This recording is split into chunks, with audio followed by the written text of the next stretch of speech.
जब हम दूसरे की मांगलिक भावना भाते हैं, दूसरे के लिए अच्छी भावना से भरते हैं, मंगल भावना से भरते हैं, तो अपना मंगल अपने आप ही हो जाता है।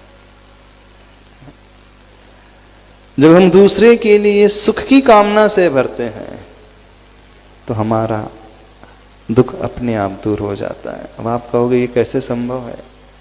कर्म सिद्धांत बताते हैं।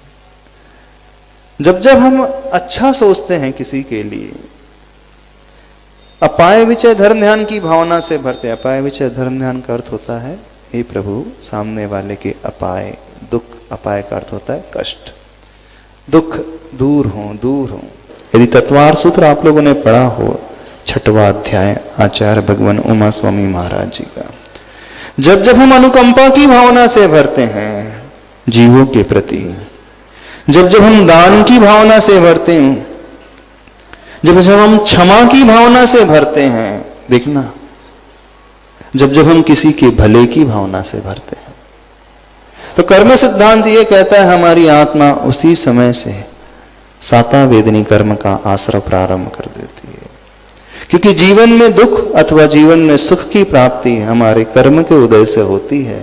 सुख हमें मिलता है साता वेदनी के उदय से, और दुख की प्राप्ति होती है असाता वेदनी कर्म के उदय से।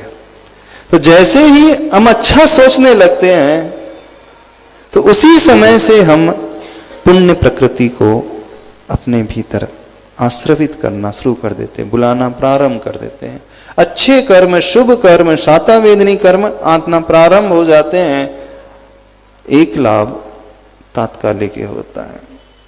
दूसरा फैक्टर, अब देखना, जो हमारे अतीत के अशुभ कर्म बंधे हुए थे, पाप कर्म बंधे थे, ये नियम है। एक संक्रमण होता है, अधा प्रवृत्त संक्रमण, यानी जिस समय जो व्यक्ति जिस भावना से भरा हुआ होता है उस समय उसके पुराने कर्म उस रूप में कुछ परसेंटेज में कन्वर्ट होते हैं। जब हम पुण्य की भावना से भरते हैं, अच्छी भावना से भरते हैं, तो हमारा पाप कर्म कुछ परसेंटेज में पुण्य में बदल जाता है, यानी वह अधा प्रवृत्त संक्रमण हो जाता है। क्या हो रहा है समझ रहे? प्रक्रिया क्या क्या घटती है। वर्तमान में जो हम बांधते हैं पुण्य कर्म बांधते हैं, अतीत में जो हमारा पाप कर्म था वो पुण्य में बदलता है। तीसरा जो काम होता है, अतीत में यदि जो पुण्य कर्म था उसकी इंटेंसिटी बढ़ने लगती है, उसका पावर जो है, उसका अनुभाग जो है बढ़ने लगता है। समझ रहे हो क्या क्या लाभ होता है? और चौथा लाभ, वर्तमान में जब अच्छी भावना से भरते हैं तो हमारा शारीरिक जो स्वास्थ्य है वह भी अच्छा होने लगता है। आप किसी के बारे में अच्छा सोचो, मेडिकल साइंस ने प्रूव किया है, उसी समय हमारी WBC काउंटिंग बढ़ने लगेगी। रिसर्च हुआ है, किसी से कहा गया ऐसा करना है तुमको। दुनिया में जितने भी दुखी हैं, दुखी सारे को छोड़ दो, ऐसे 4 लोगों को के बारे में चिंतन करो जिसको आप बहुत हेल्प कर सकते हो, ऊंचा उठा सकते हैं। सिर्फ आधा घंटा ये भावना भाना है कि मैं उसके लिए मदद करूंगा, उसके बारे में अच्छा सोचूंगा, उसकी सेवा करूंगा, हे प्रभु उसका अच्छा हो जाए, अच्छा हो जाए।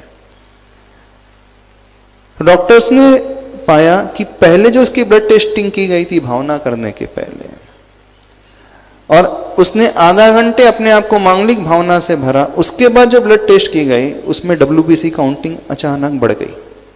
देखना। और दूसरा ग्रुप बनाया गया, उनसे कहा गया आपको कुछ नहीं करना है, अपने कट्टर दुश्मन के बारे में खूब सोचो, जितना बुरा कर सकते हो खूब उसका बुरा कर लो, मन से कर लो, मार सकते हो मार दो, उसका लॉस कर सकते हो लॉस कर दो, उसे गिरा सकते हो गिरा दो, उसका जितना अशुभ चिंतन कर सकते हो चिंतन करो। उनकी भी पहले ब्लड टेस्टिंग की गई और बाद में चिंतन के पश्चात ब्लड टेस्टिंग की गई, तो ये पाया गया निगेटिव चिंतन के पश्चात उनकी WBC काउंटिंग बढ़ गई। WBC और कुछ नहीं होता है, व्हाइट ब्लड सेल्स जो होते हैं, जो हमारी प्रतिरोधक क्षमता, रोग प्रतिरोधक क्षमता बढ़ाते हैं, इम्यून सिस्टम जो हमारा मजबूत करते हैं, वो WBC हमारे शरीर में जो है ब्लड में रहने वाले एक प्रकार से हमारी आर्मी है जो हमें सुरक्षित रखती है उन रोगों से, शत्रुओं से।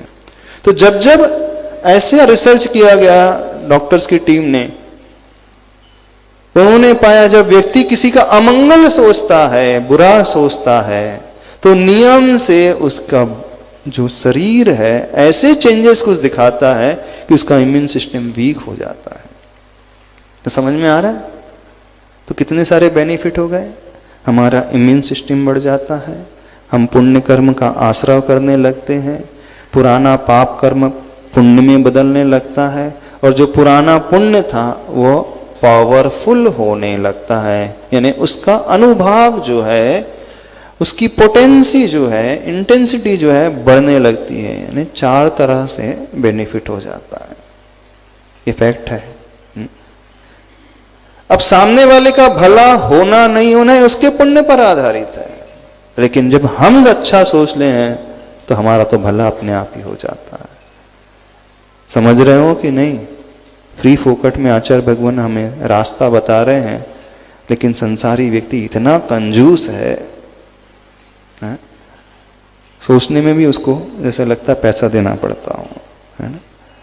24 घंटे में आप बताना कितने घंटे आप अच्छा सोचते हैं और कितने घंटे आप बुरा सोचते हैं, कितने घंटे आप दूसरों के कल्याण का सोचते हैं और कितने घंटे आप उसका अशुभ चिंतन करते हो।